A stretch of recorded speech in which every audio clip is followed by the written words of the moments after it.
Welcome to Modern Goddess. Here we discuss everything mastering your mindset, wellness wisdom, upgrading your relationships so that you can unleash your divine goddess essence and live your authentic best self every single day.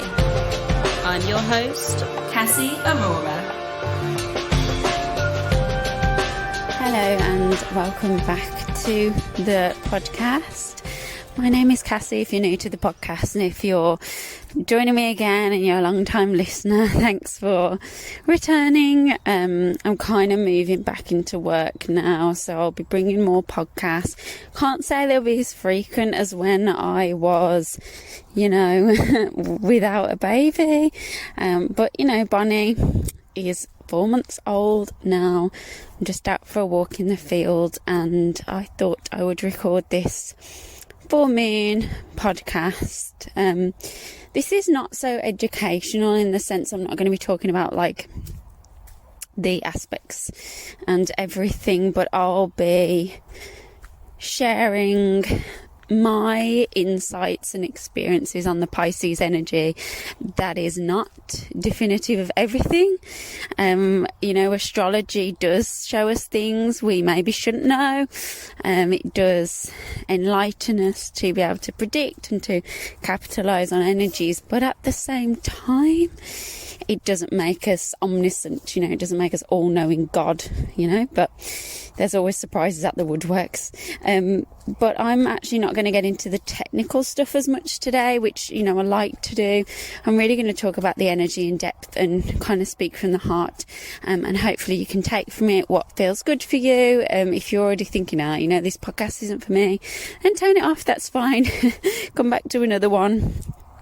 But yeah, I have just returned from a 2-week break. It was much needed. Obviously I had Bonnie there with no support. It was just me and Alex. So, when I say 2-week break, it was still intense. Like, when you have a baby, you're never really off. But we went away to Kefalonia, which is like my favourite Greek island.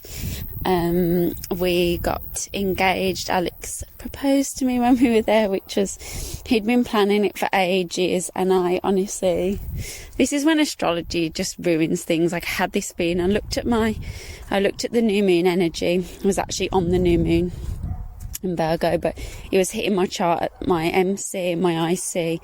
If you're more into astrology and you've done my basics course, or if you've done any of my courses, you'll know that those points are quite important in your chart. And it was hitting a lot of things. It was trining my Uranus in my 7th house, which is the place of marriage and partnerships. I'm in a 7th house perfection year.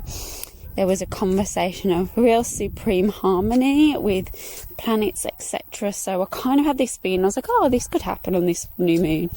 And you need a lot of indicators to predict proposals on marriage. It's not normally something you say, this new moon will be when it happens, because in astrology, everything is like context. So that's why it's good to have a professional astrologer look at things if it's predictive, because you have to look at chapters and context, and really there needs to be a lot of indicators, and there is in my chart, and there isn't for everyone. So that's cool. But yeah, it was a nice surprise. At the same time, it wasn't a total surprise because I kind of knew it was going to happen. And then it's just not, it's not really. I think it kind of spoilt it. So actually that's kind of put me off looking at my chart too much. But at the same time, it's been a godsend when I've seen loads of Mars activations happening, which happened halfway through my holiday as I was on my period. And if you are into astrology and you look at your transits, if you don't, this is something we kind of dive into in my astrology courses and Soul Gym, but actually having loads of Mars activations, depending on your nature, can be really difficult. Like for me, they're really difficult. And it was when I was due on my period, and oh my god, like I felt horrendous, the tension, the anger, the rage. I was like, oh my god. And it was like slap bang in the middle of holiday when it's just like me and Alex cocooned together. So that was a vibe. There was a whole experience. But generally, now that, I'm out of that energy, and it's much more pleasant. So that was it, and it was a really nice, relaxing place. If you've never been to Kefalonia or the Greek islands, highly recommend, because they're like paradise, only 3 hours away on a plane from the UK. If you've been, holler, let me know where you stayed. I've been there like 4 times now. But yeah, we're thinking about our wedding and wedding plans. I've had an electional astrologer, my favourite astrologer, who I go to for readings. She's not actually my teacher. I just go to her for readings. I don't actually have lessons from her.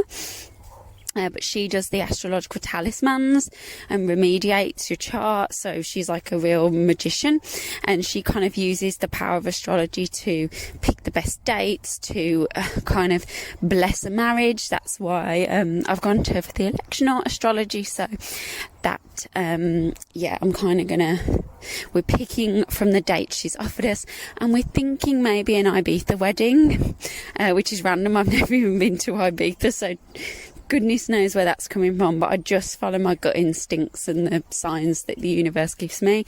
I'm quite in the flow with it, but I am ready to get back into the business. Bonnie, we're getting a nanny, so we're going to be offering a lot more readings, going to restart some astrology courses, and the one thing that I'll share with you that I am doing is kind of like a blend of all my courses plus my knowledge of growing businesses for the last how many years, goodness knows how many years I've been self-employed. I mean, technically since I was 15, but yeah, that's like 15, but I would say like a good 12 years of running my own businesses. Honestly, if I'm truthful with you, the course I'm going to be offering, I'm basically going to have a course which takes you from knowing a little bit about astrology or enough for reading, knowing that you want to make a business from it. And it's kind of like, how do you read for a client? So you could know shitloads of astrology, but when it comes to reading a chart for someone, you're like, where do I even start? Because there is so much. So the course goes through, how do we actually read for clients? How do you actually take a person from A to B? How do you move them through astrological coaching, so to speak? And I'm really pumped about it. And then actually, how do you run a business doing something like tarot or astrology or yoga or energy healing? Because when I did all these things, I was like passionate about what I did. I knew that I could help people, but I was always like earning an okay amount or not much. And I always had to like worry about money. I always had to feel like I was constantly marketing, but I didn't know how to market. I always felt like, I was charging, like I didn't want to charge too much for my services, all of that shebangle. So this course is kind of for you if you feel that way, or you're a reader and you know how to read, you've got the feeling, okay, I want to do business in this, I feel drawn to this, I feel like this is what I'm meant to do, which by the way, you definitely are at this point in time. The universe is asking for it, and this kind of course is for that. So if that appeals to you, it's going to start late October, mid-October. So I'm going to take applications. I don't want too many. I want it to be a closed group because we're going to be working on a lot of deep energetics. So it's not just for astrologers. Basically, I'm doing my astrological coaching, and that will then like blend into the business course. So there's kind of those two different courses. So if anything that I've said appeals to you, I'm going to be sharing a lot more on it and making it much clearer. But if you're kind of already like, I'm interested in that, just drop me an email, because if you're a yoga teacher, healer, tarot reader, astrologer in the making, and you're like, I really need to step forward into this, I want to make money, I want to earn doing this, I know it's what I'm meant to do.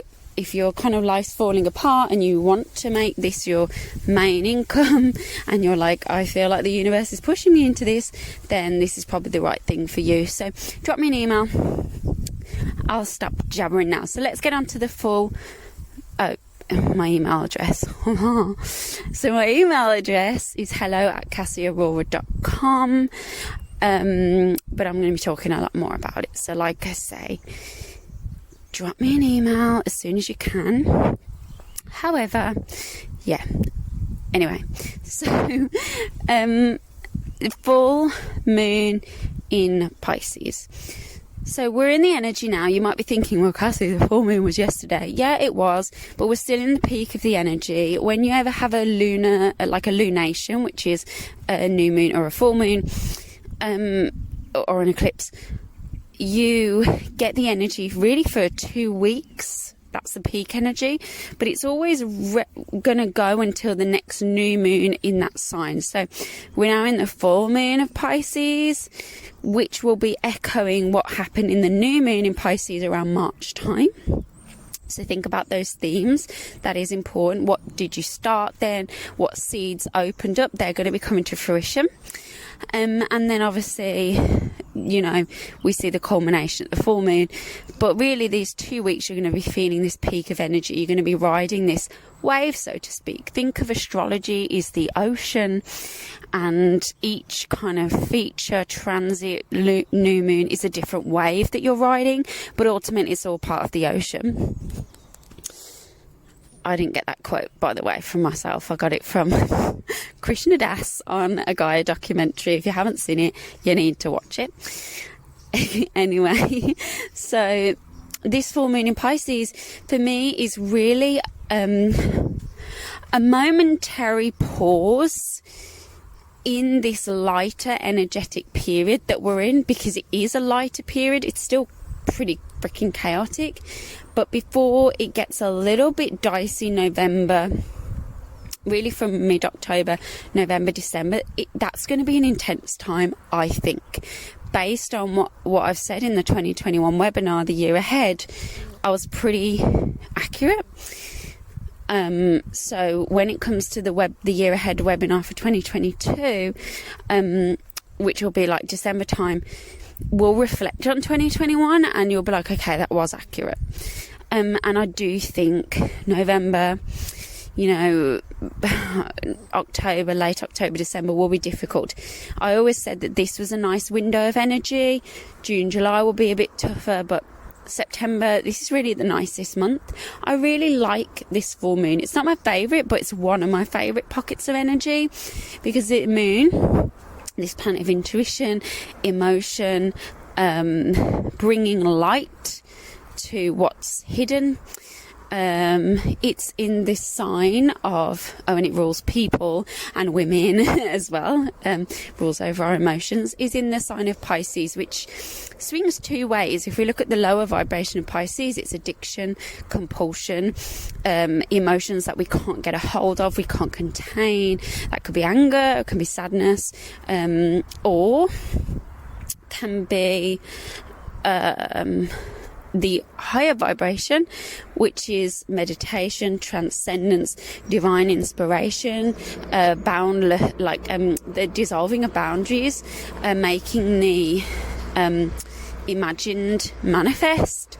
You know, I always say that, you know, people talk about Pisces like it's the dream world, and that everything else, you know, like is material and it's reality.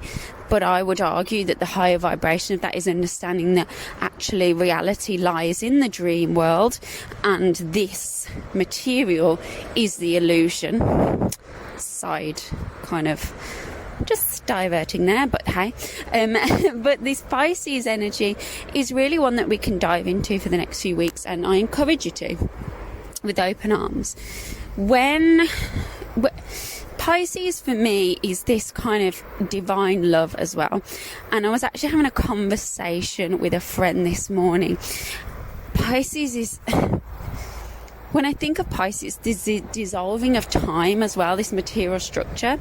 And when you think of old woundings, and those are the things that kind of, these old traumas, these old woundings that shade and colour what we see in the present. Sorry, the siren. So those old woundings, those old traumas can really shade what we see in the present moment. And that is something that I have absolutely struggled with, like a lot since giving birth, because birth for me was re-triggering a lot of old trauma about not being heard, about my body, about things happening out of my control. It was a whole thing. I'm not going to get into it.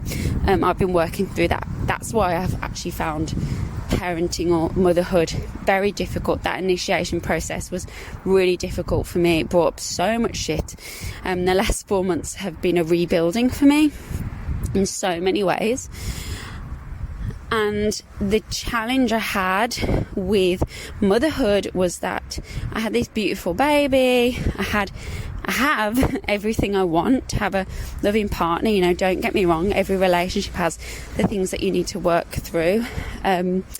You know, I had everything materially that I want: a successful business, abundance of finance, wealth, money coming at me from all directions. I'd healed so much stuff. I was in a completely different place. My life materially looked fantastic, but since having the baby, there was like this lens that made me see everything through sadness, through this apprehension, like, okay, it's good, but I'm holding on, waiting for the other shoe to drop, waiting for shit to hit the fan, waiting for things to go wrong, which meant that everything I saw with like this lens of tension, I was seeing everything through, well, everything good always dies and goes and it's lost, so there's no point having joy. I couldn't feel much joy. I would look at my baby girl Bonnie and all I felt was like panic and sadness and responsibility and burden, and I just could not feel the blessings vibrationally. It was just intense. So when we have these old traumas that are maybe unresolved, you know, we say it's unresolved trauma, but I don't know how much of that I agree with it. Like, anyone who's been my coaching client or has done a course with me knows, unless it's an astrology course, we go deep into trauma work. And yet the shifts are so profound, and yet the same shit can come up still. It's shifted, it's definitely different, but the same stuff can come up. And there's this kind of thing, we're always healing. Like, sometimes the healing is done and we actually have to be like, okay, I've done the digging work and now I have to be very proactive and say, okay, and goodbye, we've moved through that trauma. Let that go. I'm looking at the blessings, not when we actually have unresolved shit we haven't faced and we're like, da da da, I'm really positive, la la la. That's not really truthful. It's looking at the truth of what we feel, the root of what we feel, and then moving beyond it. And actually the next part is knowing that we can let go and be in the joy, and there aren't any problems. Like, right now in this moment there are no problems. If you close your eyes and say, in this moment everything is fine, it actually is. But that's not sometimes the space we need to be in, and I'm not saying we should all do that, but if we were to be really real, that is a truth that we should acknowledge. So the vibration of Pisces for me is really about having the courage. Courage is, you know, that bit of Mars, that bit of bravery, but Mars isn't really featuring. It is opposing Neptune, kind of has been. Having the courage to say, okay, regardless of the past and these hurts and these wounds, I'm transcending that. That's a very Pisces word. And knowing what those wounds are, they're coming to light under the full moon. I'm going to take them all with me, and I'm going to choose to move beyond, like, those limitations. Sorry, I lost my words there. Limitations. And I said to my friend this morning, it was like a whole conversation, but I said to her, she was future thinking, and we all future think, freaking out, I future think, and we need a bit of future thinking, because if we didn't, my baby would probably have no food, you know, shit like that. We need to future think a little bit, but to the point where it's stealing our joy, or to the point where it's shading everything, it's like, what's the point? And I'm saying this podcast as I am going through this realization, so this isn't like something that I'm trying to preach to you. I'm saying, like, I'm just having the conversation with you. Like, so I said to her, you know, don't let the wounds in your heart from the past love you've lost. She's had a lot of death, a lot of turmoil and abuse. Don't let those wounds limit or shade your potential for joy and love if it comes your way. Like, if that's a relationship, if that is material gains for your business, if that's stepping into your dream business, don't let the past kind of be this lens or this little voice in the back of your head niggling away saying, you can't do this, or it's fine, but it's going to disappear eventually. Guess what? It's all going to disappear. And in one way, okay, like the material, this transient nature of life is completely unimportant, actually doesn't matter. And at the same time, it really, really matters. You know, for you to fulfill your purpose is important. But guess what? When you're fulfilling your purpose, when you're doing the thing, there'll be something else you're seeking. Why? Because it's the nature of humans to create. It's that Pisces energy. We're here to create. So it's that balance of knowing you can give more, you can create more, you can do more. But actually right now in this moment, if you transcend the lenses of I should be this, I should be that, the past, the future, whatever, in this moment, everything's perfect. So I think the full moon in Pisces is this energy we can tap into to, like, I hate saying like, but it comes out sometimes, to be in a position of equanimity between honouring our traumas, honouring our wounds, and still saying, I choose to be XYZ now. So you don't need to wait to be abundant. You don't need to wait to be a fucking sexy queen. You don't need to wait to be a successful businesswoman. You don't need to wait to be ready for love. It's there. It's literally, there's nothing you can imagine or create in your mind or wish for that isn't meant for you, that can't exist. Like, it's actually impossible. So if you want it, open yourself to it. Be open. For me, I've definitely wanted to do this, you know, the astrological coaching, the biz coaching, for a while. I've known it hasn't been right, but now it's at the point where it's just saying like a bit of imposter syndrome. And then I'm like, hang on, I've done business for 12 years. I know this shit, and I know the mistakes, because guess what? I've failed a lot more than I've succeeded, and now I actually know the recipe. I know there's some of the secret sauce, and there's probably better secret sauce out there. There's other secret sauce, but I know that there's people that want to learn with me. So I'm like, okay, there's the invitation here. And this full moon in Pisces is about, okay, where am I limiting myself through that lens? Where can I transcend that material and know it's divinely there for me already?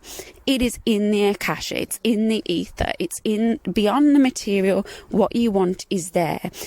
The one thing we always experience is the slowness, the density of the world we live in, the 3D or whatever you want to call it. It's slower.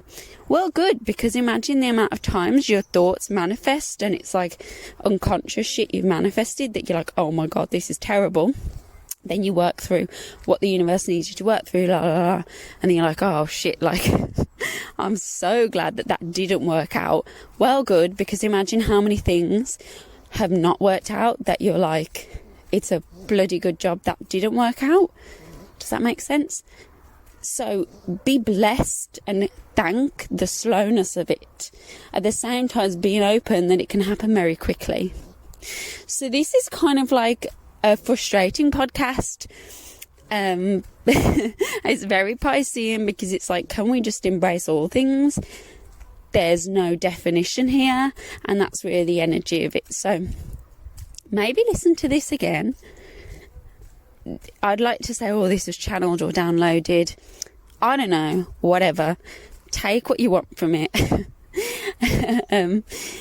And yeah, if you're interested in booking a reading, you can head to my website. You can book readings there. You can drop me an email. You can drop me an Instagram message. I would love that. And if some part of you is like, do you know, I know that I need to do this business course. I know that I need to make this your astrology, your tarot, your yoga, whatever, your Reiki, your life purpose, you're like, no, this is the thing, get in touch for sure. I can help you. And if not, just subscribe to the podcast or like it or share it with a friend. Enjoy this full moon energy and know that like you can have joy now. You can have abundance now. You can have all these things now. It is literally the story you're telling yourself that's stopping you. If you want to reach out, let me know. Reach out on Instagram. Otherwise, I'll speak to you soon. In the next few weeks, I'll be doing a new moon in Libra podcast. I'm very sure. So, yeah, ride the waves. But remember, whatever wave you're riding, ultimately, you are the ocean. That is your Piscean full moon quote from Krishna Das, which I have regurgitated just for you. So speak soon and take it easy.